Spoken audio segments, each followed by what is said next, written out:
পশ্চিম ত্রিপুরা জেলা সাংসদ বিপ্লব কুমার দেব মঙ্গলবার বিশালগড় বিধানসভা কেন্দ্রের বন্যা কবলিত এলাকার ক্ষতিগ্রস্ত নিউ মার্কেটের ব্যবসায়ী এছাড়া বিশালগড় নোয়াপাড়া এলাকার বসবাসকারী জনগণের সাথে কথা বলেন।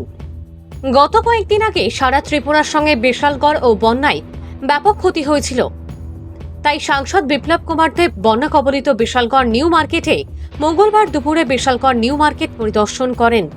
বিশালগড় নিউ মার্কেট এলাকায় যে সমস্ত ব্যবসায়ীদের বন্যার জলে দোকানপাট ব্যবসায়ী প্রতিষ্ঠান ক্ষতি হয়েছে ওই সমস্ত ব্যবসায়ীদের সাথে কথা বলেন এবং কিভাবে ক্ষতিপূরণ পাওয়া যায় সে বিষয়েও আশ্বস্ত করেন।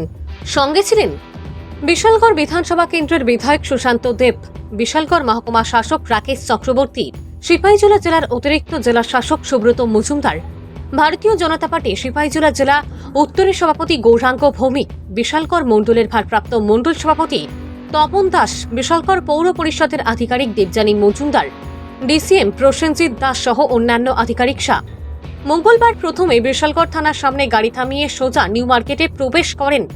নিউ মার্কেটে গিয়ে সবজি ব্যবসায়ী থেকে শুরু করে মুদি ব্যবসায়ী, চালের দোকান সহ সমস্ত ব্যবসায়ীদের সাথে বন্যার বিষয়ে খোঁজ খবর নেন। বিশালগড় সবজি বাজারে ব্যবসায়ীরা রাজ্যের প্রাক্তন মুখ্যমন্ত্রী তথা বর্তমানের সাংসদ বিপ্লব কুমার দেবের নিকট সবজি বাজারের বন্যায় সাহায্যের দাবি করেন। ব্যবসায়ীদেরকে আশ্বস্ত করেন বিধায়ককে উপস্থিতিতে মিটিং করে কেমন ক্ষতি হয়েছে লিস্ট তৈরি করার জন্য রাজ্য সরকারের পক্ষ থেকে সব ক্ষতিপূরণ দিতে না পারলেও কিছুটা অংশ সাহায্য করবেন। বিশালগড় নিউ মার্কেট ঘুরে সোজা চলে যান বিশালগড় নোয়াপাড়া এবং দাসপাড়া এলাকায়। দাসপাড়া এলাকায় বন্যায় জলে বাড়িঘর ভেঙে যায়, ওই সমস্ত বাড়িঘরে গিয়ে জনগণের সাথে কথা বলেন। ভানুচন্দ্রের রিপোর্ট, আসাম প্রাইম নেটওয়ার্ক।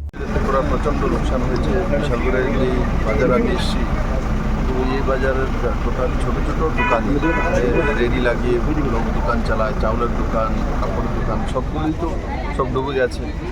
তো এদের অ্যাসেসমেন্ট করানো হচ্ছে। অ্যাসেসমেন্ট করিয়ে যতটা সরকারের দ্বারা সাহায্য করা যায়, এগ্রিকালচার ডিপার্টমেন্ট হোক আর সিভিল ডিপার্টমেন্ট হোক। তো বন্যাতে ত্রিপুরাতে প্রচণ্ড লোকসান হয়েছে। বিশালগড় এই বাজারও মানে মোটামুটি এখানে যেটা আমাকে বলা হয়েছে যে বুক পর্যন্ত জল ছিল। স্বাভাবিক বুক পর্যন্ত যদি জল হয় সেখানে চাউলের দোকানগুলো তো কিছুই থাকবে না, সেখানে পেঁয়াজ রসুন বা সবজির দোকান কিছুই তো থাকতে পারে না। তো স্বাভাবিকভাবে এগুলো রাজ্য সরকার অ্যাসেসমেন্ট করছে। স্থানীয় বিধায়ক সুশান্ত দেব সবসময় মানুষের সুখ দুঃখে এখানে নিয়োজিত আছেন, আমি দেখেছি। তো আমি এবার চিফ সেক্রেটারি, চিফ মিনিস্টারের সঙ্গে কথা বলবো যাতে সব মানুষের সাহায্য সহায়তা করতে পারে। আর স্বাভাবিকভাবে সমস্ত কিছু তো একদিনে দেওয়া যেতে পারে না, সম্ভব না। যতটা সরকারের দ্বারা সম্ভব হবে সরকার নিশ্চিত করবে।